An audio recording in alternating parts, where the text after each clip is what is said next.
সমস্ত মানুষের আদর্শ নাপাক, মদিনার নবীর আদর্শ কেন পাক?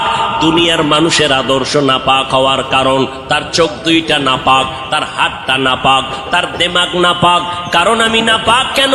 বক্তা হইয়া চেয়ারে বসে মজার মজার বয়ান দিলাম, কিন্তু এই এলাকার মানুষ জানে না আমার হাতটা কি পরিমাণ গুনার কাজ করেছে, আমার জবানটা কি পরিমাণ অপরাধ করলো, আমার চোখ দুইটা কি পরিমাণ অন্যায় করেছে। এই এলাকার মানুষ যদি জানতো, আমার চেয়ারে বসে বয়ান করার সুযোগ দিত না। আল্লাহ কয়, বান্দা আমি তোর সম্মানটারে নষ্ট করি নাই। কারণটা কি জানো?